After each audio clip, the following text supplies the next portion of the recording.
Assalamu alaikum, class 9. Today we are going to start our new chapter, that is chapter number 4, algebraic expressions and algebraic formulas. So in this unit we are going to learn algebraic expressions, algebraic formulas, surds and their applications, and about rationalization. So students chapter start करने से पहले, exercise start करने से पहले हमें कुछ general definitions हैं जिनका पता होना ज़रूरी है ताकि हम क्वेश्चंस में उनको यूज़ कर सकें। फॉर एग्जांपल, अगर वो क्वेश्चन में आपको कहते हैं कि बताएं कि ये पॉलिनोमियल है या नहीं है, तो सबसे पहले आपको पता होना चाहिए कि व्हाट इज़ अ पॉलिनोमियल। तभी आप बता सकते हैं कि वो पॉलिनोमियल होगी या नहीं होगी। So firstly, algebraic expressions. Algebra is a generalization of arithmetic. Recall that when we apply addition and subtraction to algebraic terms, we obtained of expressions. कहने का मतलब ये है कि एक प्लस या माइनस जब दो टर्म्स के दरमियान में आ जाएगा तो वो एक algebraic expression बन जाएगा, राइट?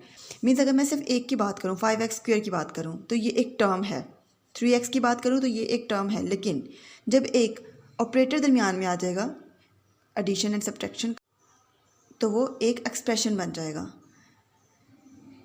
नेक्स्ट हम मूव कर रहे हैं, what is the polynomial. So polynomial in the variable x, हम एक्स में पॉलिनोमियल को डिस्कस करने लगे हैं, वाई में भी हो सकती है, लेकिन यहाँ अभी हम एक्स में डिस्कस करने लगे हैं।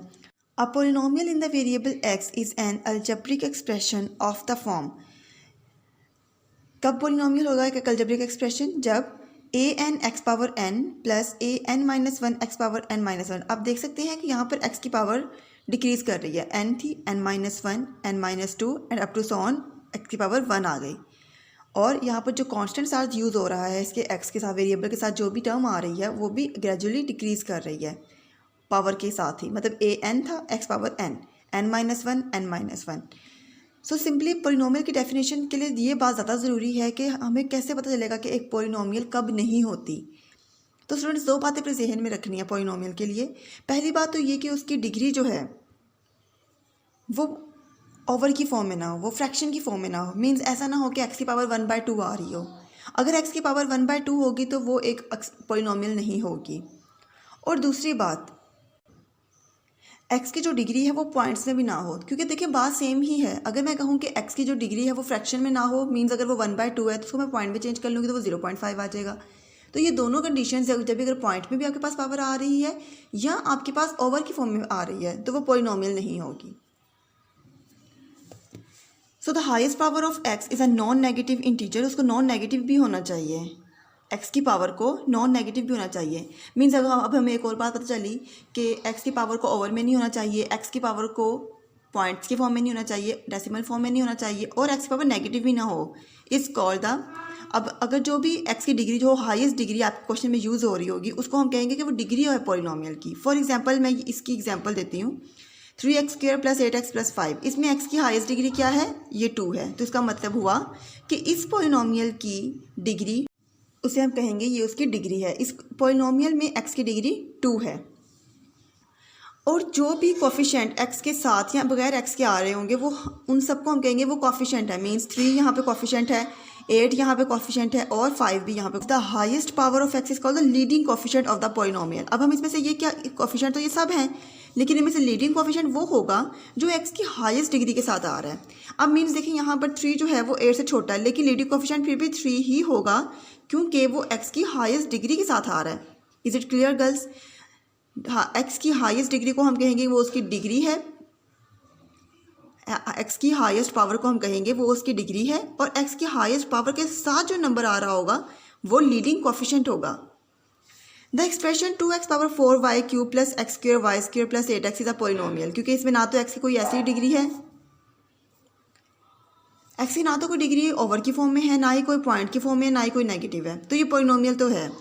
इन 2 वेरिएबल्स x एंड y, इसमें 2 वेरिएबल्स यूज़ हो रहे हैं और हम इसकी डिग्री जज करने लगे कि इसकी डिग्री क्या होगी। अब 2 वेरिएबल्स आ चुके हैं, इट मीन्स कि इस टर्म की हम पहले हर टर्म की अलग अलग डिग्री फाइंड करेंगे।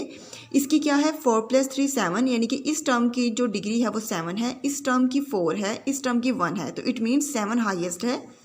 इस पॉलिनोमियल की जो डिग्री होगी वो होगी 7 और इसका लीडिंग कोफिशिएंट क्या होगा? That is 2।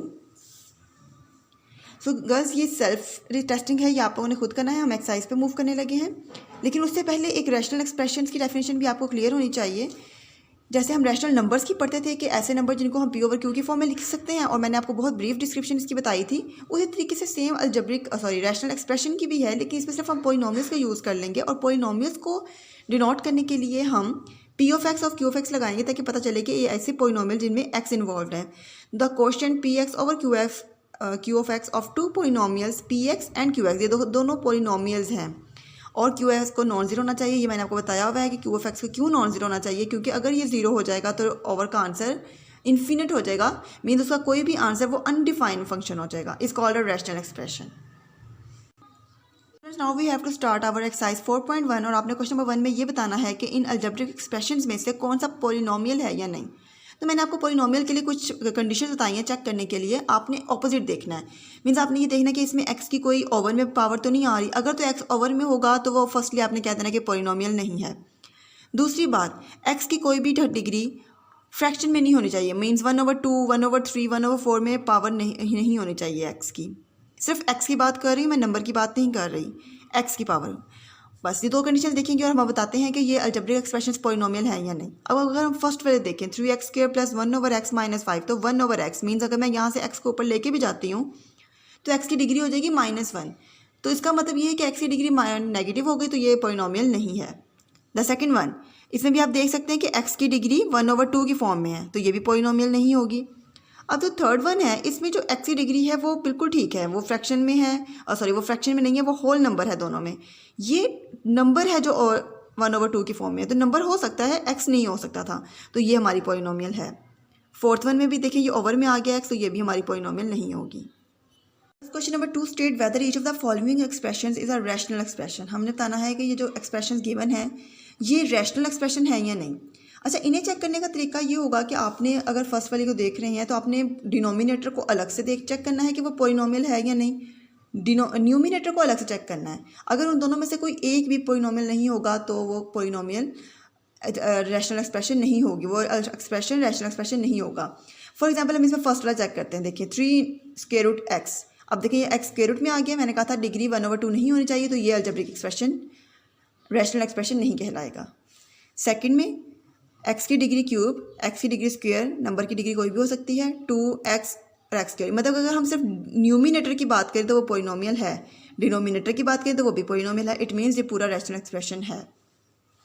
Part number 3, x की डिग्री 2, x की डिग्री 1, न्यूमिनेटर पोलिनोमियल है और डिनोमिनेटर में भी सही डिग्रीज हैं, ये भी पोलिनोमियल है। तो इसका मतलब ये हुआ कि ये पूरा रैशनल एक्सप्रेशन होगा। फोर्थ पार्ट में फिर से x की डिग्री 1/2 आ गई है, तो ये हमारे पास रैशनल एक्सप्रेशन नहीं होगा। सो स्टूडेंट्स, आपने जो डेफिनेशन जो मैंने आप मार्क करवाई हैं ये भी आपने याद करनी है और इन क्वेश्चन की आपने प्रैक्टिस भी करनी है। टेक केयर, अल्लाह हाफिज़।